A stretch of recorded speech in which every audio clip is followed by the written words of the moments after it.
Bonjour, mon nom est Pascal Maître, je suis photographe. Je reviens du centre du Mali, de la région de Mopti, Djenné, pays d'Ogon, où j'ai passé une dizaine de jours pour compléter un travail que je fais depuis plus de 2 ans sur le Mali.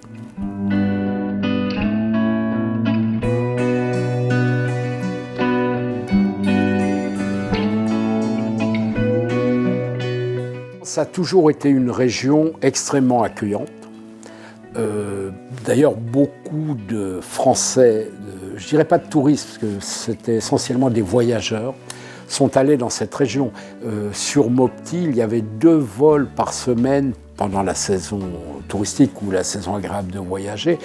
Paris-Mopti, il y avait des vols Paris-Gao. Donc c'est des milliers de gens qui ont visité le pays d'Ogon, qui ont visité le fleuve Niger, où on remontait en pirogue, où les gens campaient sur le bord du fleuve Niger, sous les étoiles, on visitait Tombouctou, on visitait Djenné, qui est un des bijoux d'architecture en terre.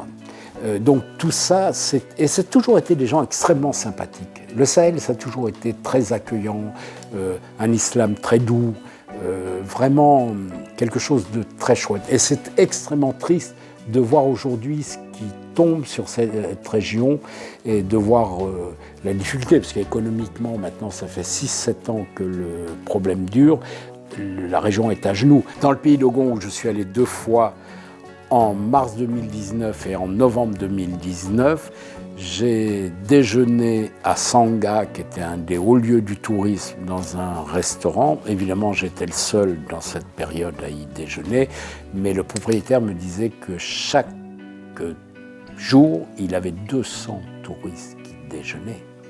Donc l'économie est HS, tout le monde est à bout, là.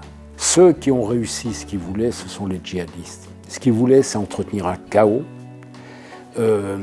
L'Afrique a vu les difficultés économiques, vu la jeunesse qui n'a pas de travail, est un terreau extraordinaire pour l'engagement auprès des djihadistes. Et les djihadistes voulaient déstabiliser pour s'installer. D'ailleurs, dans un des derniers discours d'Al-Baghdadi, le leader de l'État islamique, il a dit « c'est à vous, maintenant, l'Afrique, de prendre le relais ». Donc il y a beaucoup aussi d'islamistes qui ont quitté la Syrie et l'Irak, qui aujourd'hui se retrouvent au Mali. Au Mali, au Niger et au Burkina, mais le Mali étant le plus touché quand même. Pour l'instant, je ne suis pas très optimiste. Je ne suis pas très optimiste parce que c'est en train de s'étendre sur d'autres pays.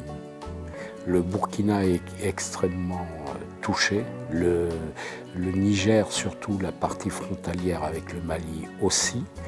Et puis, c'est quand même des États défaillants. Il faut tout reconstruire, tout ça va être long et lent. Je suis assez persuadé, mais je peux me tromper, c'est tout ce que je souhaite, que pour nous, ça sera difficile d'y retourner et d'y travailler. Et effectivement, j'ai passé du temps à Djenné. Djenné, c'est un petit peu moins dur de voir cette mosquée, cette vie, tout ça, et de se dire que peut-être ça ne sera pas possible d'y retourner avant très longtemps. Ça, c'est mon sentiment.